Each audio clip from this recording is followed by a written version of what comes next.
Ассалаумағалейкум, құрметті достар. Бүгін біз 2025 жылғы автотсондағы жүктерді тасымалдау тақырыбындағы тест сұрақтарын тапсыратын боламыз. Бұл сұрақтар барлық категорияға келеді. Сіз автотсонда жеңіл автокөлікке тапсырсаңыз да, мопедке тапсырсаңыз да, жаңағы жүк көлігіне тапсырсаңыз да, осы сұрақтар сіздерге келеді, достар. Ендеше тестімізді бастаймыз. Сізге жүктерді осылай тасымалдауға рұқсат етілген бе? Так, бізде 1,5 метр шығып тұр. Артынан есептеп бізге беріп тұр, көріп тұрсыздар ғой, 1,5 метр деп тұр. Енді осылай рұқсат етіле ме? А варианты рұқсат етіледі, тыйым салынған тәуліктің жарық уақытында рұқсат етіледі. Так, жалпы бізде рұқсат етіле ме осылай тасымалдауға? Бұл жерде бізде дұрыс жауап, тәуліктің жарық уақытында рұқсат етіледі, достар. Неге? Анықтаманы оқысақ. Каждый сұрақтың астында бізде анықтама бар, объяснение. Көлік құралының алдыңғы және артқы жағында 1 метрден астам немесе бүйірінен 40 сантиметрден астам жүк ірі габаритті жүк тану белгілерімен, ал тәуліктің қараңғы уақытында және жеткіліксіз көріну жағдайларында бұдан басқа алдыңғы жағында ақ түсті фонармен немесе жарық қайтарғышпен, артында фонармен немесе қызыл түсті жарық қайтарғышпен дейді, достар. Бізде негізі алдынан және артынан 1 метрден астам болу керек, немесе бүйірінен 40 сантиметрден астам жүк ірі габаритті жүк тану белгілері бізде белгіленуі тиіс. Мына жерде бізде белгіленіп тұр, достар.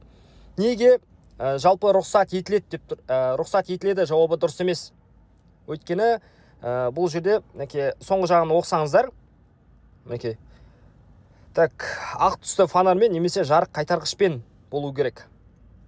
Жалпы кешке қозғалсаңыздар, күндізде қозғалсаңыздар, осылай тағып жүруге болады. Ал тек қана күндіз болса, мынандай ірі габаритті жүк тану белгісін қойсаңыздар болады, достар. Белгіленуі тиіс. Жауап бізде дұрыс. Келесі сұрақ. Қандай жағдайларда көлік құралы ірі габаритті жүк тану белгісімен белгіленуі тиіс? Мана анықтаманы оққан кезде бізде жауабын беріп қойды. Бұл жерде бізде дұрыс жауап С варианты, достар. 1 метрден артық алдынан және артынан 0,4 метр оң және сол жақтан шығып тұрса. Так. Мына жерде дұрыс айттым ғой да, 0,4 или 0,4 болады ма? Так. Мына анықтаманы тағы да оқып шығыңыздар, достар. Келесі сұрақ. Қандай жағдайларда жүк тасымалдауға тыйым салынады? Егер жүргізушіге көріністі жапса, егер көлік құралының жүруін мүмкін емес қылса, уже А мен Б варианты бізде уже дұрыс сияқты. С варианты егер жүгі бар, көлік құралының салмағы техникалық сипаттамада белгіленген рұқсат етілген салмағынан артық болса. Д варианты барлық аталғандар. Бұл жерде бізде енді дұрыс жауап барлық аталғандар. Барлығы да келеді. Так. Сізге осы әдіспен жүк тасымалдауға рұқсат етіле ме? 0,6 деп тұр, достар. 0,6. Бана бізде 0,4 болды, Енді рұқсат етіле ме бұлай? Әрине тыйым салынады, достар. Тыйым салынады. Келесі. Сізге жүктерді осылай тасымалдауға рұқсат етілген бе? 0,5 метр.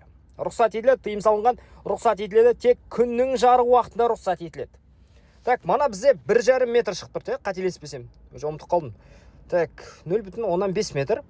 Ешқандай бізге ірі габаритті жүк тану белгісін белгілеу қажет емес, өйткені 0,5 метр. 1 метрден артық болса бізде белгіленуі тиіс. Бұл жерде бізде 0,5 метр, яғни 0,5, сондықтан рұқсат етіледі. Жауап бізде дұрыс. Бізде бар болғаны 6 сұрақ екен, осындай ірі габарит, жүктерді тасымалдау бойынша. Сізге осы әдіспен жүк тасымалдауға рұқсат етіле ме? 0,4 метр. Рұқсат етіледі, тыйым салынады, рұқсат етіледі, тек күннің жарық уақытында. 0,4 болса бізде, так, достар, бұл жерде бізде ешқандай жаңағыдай ірі габаритті жүк тану белгісі белгіленбеген, Қалай болады екен бұл жерде? Так, мен рұқсат етілетінін басам, бірақ мен С варианты дұрыс болуы мүмкін, достар. Комментарияға жазып, ешқандай жаман комментария жазбаңыздар, қателессем. Давайте А вариантын белгілейміз. Жоқ, жауап бізде дұрыс. Мына анықтаманы оқып алыңыздар. Ал осымен тестіміз бітті. Мен осылай бөлек-бөлек әр тақырыпты салып отыратын болам, достар. Мен арқылы TikTokқа және YouTubeқа видеолар салатын болам. Мен арқылы дайындалсаңыздар, достар, сіздердің результаттарыңыз енді өте жоғары болады. Тез дайындаласыздар, достар. Мен сіздерге қалай ең оңай жолмен және қалай тез дайындалу керек, соны WhatsApp'та сіздерге айтамын достар. Егер де менен тест сатып алсаңыздар. Еще менен тест сатып алған сіздерге өте тиімді. Осы официальный сайтта бағасын қарасаңыздар, көрсетіп жіберейін сіздерге. Так, главный страницаға өтеміз. Так. Шығып кетпеңіздер видеодан, до конца қараңыздар. Қазір. Так, тесті дегенге кіреміз, мінекей. Бізде Б категория бар. Давайте А категория дейік. Барлық тест сұрақтары бізде бірдей достар. Жоқ. Так. Жүрек кіре алмаймыз ба не? Міне. Сатып алу керек, Легкий старт деген бізде осындай тариф бар. Легкий старт, эконом және стандарт деген 3 тариф бар. Бұлардың барлығы 30 күнге беріледі. 30 күнге ғана беріледі, достар. Легкий старт бізде бағасы 5990 теңге. 2 айға. 30 күнге емес. Официальный сайтта бағасы 7000 теңге, біздегі баға 5990 теңге. Еще 2 айға. Мынаяқта тек қана 1 айға. Түсініп тұрсыздар ғой, да? Эконом тариф. Эконом тарифтің бағасы бізде 6990 теңге. 2 айға беріледі. Мінекей ішіне не кіреді, достар? Бізде 60 күнге доступ кіреді. Мынаяқта 30 күн болса. Және интеллектуальный помощник болады ішінде. Режим экзамен деген жаңадай бір ғана тақырыпқа дайындалсаңыздар болады. И общий дайындалсаңыздар болады, и бір ғана тақырыпқа ғана дайындалсаңыздар болады. И қатемен жұмыс деген бар, мінекей. Так, содан кейін стандарт тариф. Бұның бағасы енді, достар, мына сайттағы бағасы 1 айға 11000 теңге, достар. 1 айға 11000 теңге. Біздегі бағасы 7990 теңге, достар. 2 айға беріледі. Мынаяқта 30 күнге ғана беріледі. Енді ойланыңыздар, қай жақтан алған тиімдірек? Менен алған ба, әлде официальный сайттан ба? Соны ойланып, комментарийға тест алатындар болса, тест алам деп жазып жіберіңіздер, сіздерге WhatsApp нөмірді жіберем. Или бізде профильде WhatsApp нөмір тұрады, және описаниеге қойып қоямыз WhatsApp нөмірді. Соған жазыңыздар. Бізде 7990 теңге на стандарт тариф. Мынаяқтағы бағасын 11000 теңге. Негізді осы 3 тарифтен тиімдісі жаңа эконом тарифті алсаңыздар болады. Бірақ мен стандарт каждый тесттің астында сізге видеомен түсіндірме болады. Сұрақтан қателессеңіз де, қателеспесеңіз де. Негізі бірақ на эконом тариф ең қолайлысы.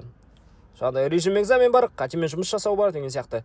Осы тарифті алсаңыздар болады. Біздегі бағасы 6990 теңге. 2 айға, достар. Мынаяқта 30 күн деп тұр. Оқыңыздар, барлығын паузаға қойып, асықпай оқыңыздар. Бізде профильде WhatsApp нөмір бар, соған жазыңыздар, сіздерге толық ақпарат жіберем, достар. Тест бойынша.